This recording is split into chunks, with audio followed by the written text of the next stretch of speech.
जय हिंद। आज के इस क्लास में हम क्लास 10वीं के प्रश्नावली 12.1 का क्वेश्चंस करेंगे। तो हम सबसे पहले पहली क्वेश्चन देख लेते हैं। क्वेश्चन है, दो वृत्तों की त्रिज्याएं क्रमशः 19 सेंटीमीटर और 9 सेंटीमीटर है।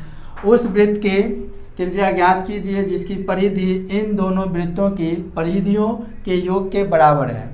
तो देखिए, प्रश्न कहता है कि दो वृत्त दिया गया है। इसमें पहले वृत्त की जो त्रिज्याएं हैं वह 19 सेंटीमीटर दिया गया है और दूसरी वृत्त की त्रिज्याएं 9 सेंटीमीटर दिया गया है। तो कह रहा है कि इन दोनों वृत्तों के परिधि से एक बड़ा सा वृत्त बनता है जिनकी त्रिज्याएं ज्ञात कीजिए। तो हम लोग इसके लिए लिख लेंगे, माना कि पहली वृत्त की त्रिज्या R1 तथा दूसरी वृत्त की त्रिज्या R2। हमने पहले वृत्त की त्रिज्या R1 तथा दूसरी वृत्त की त्रिज्या R2 मान लिया एवं बड़े वृत्त की त्रिज्या बड़ा R है, यानी कैपिटल R। ठीक है। अब हम लोग प्रश्न के अकॉर्डिंग, प्रश्न में कहता है कि ये दो वृत्त जो है इनकी परिधि का योग बड़े वृत्त के परिधि के योग के बराबर है, यानी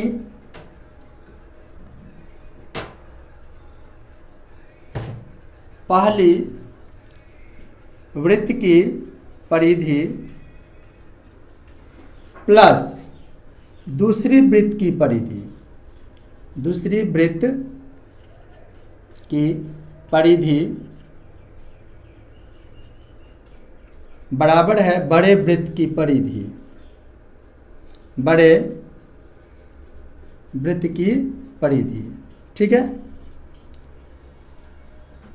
अब देखिए, हम पहले वृत्त की परिधि के लिए फॉर्मूला लिखेंगे। क्या होता है परिधि का फॉर्मूला, आप सभी जानते हैं। देखिए 2 पाई, चूँकि पहला वृत्त का त्रिज्या हमने R माना तो इसके लिए लिखेंगे R1 प्लस 2 पाई, दूसरे वृत्त के लिए त्रिज्या हो जाएगी R2। ये किसके इक्वल होगा, बड़े वृत्त की परिधि के। तो क्या हो जाएगा 2 पाई और इसका त्रिज्या हमने बड़ा R माना है। ठीक है। अब देख लीजिए, यहाँ से दोनों से 2 पाई कॉमन मिल रहा है तो ले लीजिए R1 प्लस R2 और यहाँ हो गया 2 पाई कैपिटल R। ओके। यहाँ हम लोग नेक्स्ट देखेंगे 2 पाई और यहाँ क्या है R1, तो R1 की वैल्यू कितनी है 19 प्लस R2 की वैल्यू कितनी है 9। ठीक है, सेंटीमीटर। और ये हो गया 2 पाई R। अब यहाँ से देखिए ये दोनों कैंसिल आउट हो जाता है तो क्या बच गया 19 प्लस 9।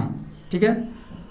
तो ये हो गया आपका 28 सेंटीमीटर इज इक्वल टू, यहाँ से हो गया ये आपका R।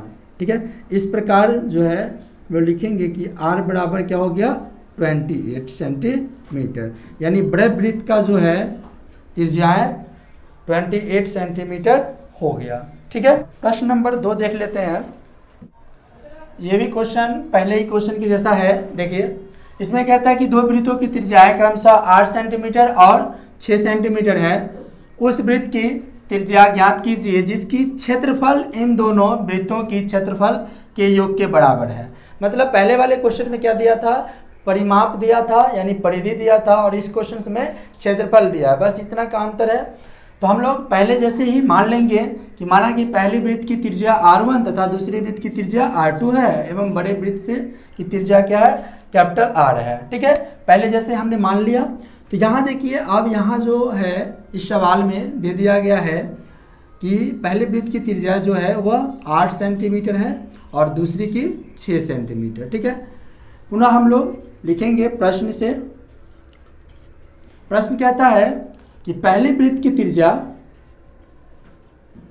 पहली वृत्त का क्षेत्रफल, पहली वृत्त का जो क्षेत्रफल है और दूसरी वृत्त का क्षेत्रफल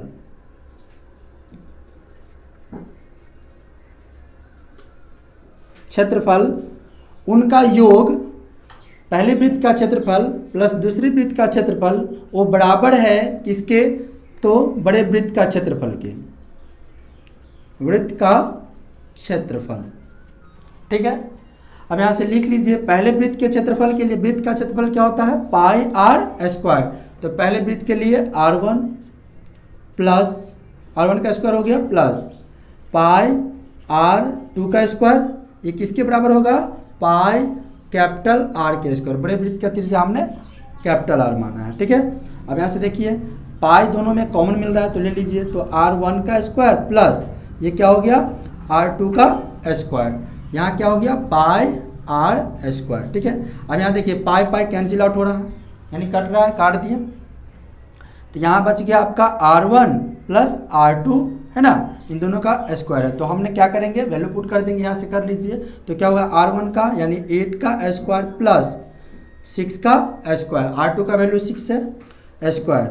ठीक है, दोनों के लिए सेंटीमीटर स्क्वायर बाहर कर लेते हैं, यहाँ बच गया कैपिटल R स्क्वायर। ठीक है, अब यहाँ देखिए 8 का स्क्वायर क्या होगा 64 प्लस 6 का 36 सेंटीमीटर स्क्वायर। ओके, चलिए अब देखिए इधर क्या बच गया R स्क्वायर, तो यहाँ पे हम लोग ये दोनों को सम करेंगे तो क्या हो जाएगा 100 centimetre square is equal to क्या हो गया R स्क्वायर। ठीक है, अब यहाँ से स्क्वायर हटेगा तो इधर रूट चला आएगा, तो क्या गया root under 100 centimetre square is equal to R।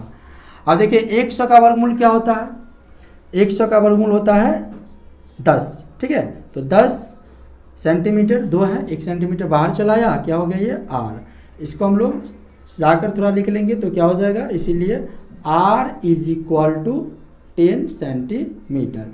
यानी ये जो बड़े वृत्त हैं उनकी त्रिज्याएं कितनी आ गई 10 सेंटीमीटर। ठीक है, तो इस प्रकार आप इजीली इस क्वेश्चन को सॉल्व कर सकते हैं।